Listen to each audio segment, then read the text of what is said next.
ছোটবেলায় একটা গল্প শুনেছিলাম, তোমাদের সাথে সেটা শেয়ার করি। একটা লোক সাধুর কাছে হাত দেখাতে গেছে। সাধু যথারীতি তার হাতটা দেখে বলে, তোমার মৃত্যু হবে কাশিতে। তখন সেই লোকটা ভাবে, আমার মৃত্যু যখন কাশিতেই হবে, তার মানে জীবনে আমি যা খুশি করতে পারি, কারণ আমার যে হাতে লেখা আছে যে আমার মৃত্যু কাশিতেই হবে।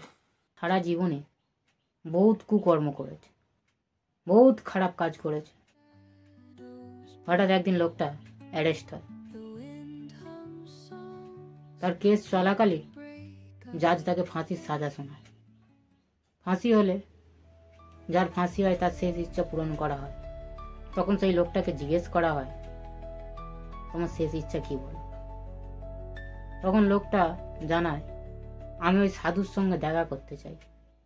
সাধুকে যথারীতি ডাক করানো হয়। সাধু আসে।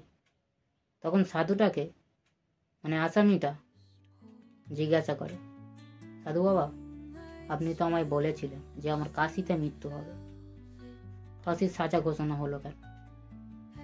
তখন সাধু বলে, আমাদের হাতে লেখা থাকে বটে, কিন্তু আমাদের কর্ম সেটাকে পাল্টে দেয়।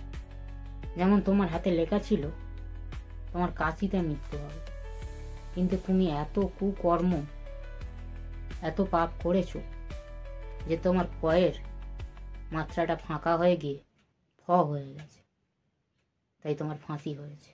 আমরা যখন ভালো থাকি নিজেরা মনে করি আমাদের বোধহয় কিছু হবে না, আমাদের কোনোদিন কিছু হতেও পারে না। আর আমাদের অকাত বোঝা যায় দুটো জায়গায় গেলে, এক কোর্টে আর এক হসপিটালে। এই লাটের বাটি হও না, ওই দুটো জায়গায় তোমাকে তোমার অকাত বুঝিয়ে দেবে। একবার বিছানায় শুলে নিজের অকাতটা বোঝা যায়। তুমি অমর নও, তোমার মৃত্যু নিশ্চিত। তুমি জন্মেছো, তুমি মরবে, এটা আজ থেকে তুমি বিশ্বাস করতে শুরু করো। তুমি ভগবান হয়ে যাও। Welcome to hood, Pune chirp करा देखो वंडर डूर मेरे को गैंग साइन दे रैम न्यूज़ रिवील चिड़ बजू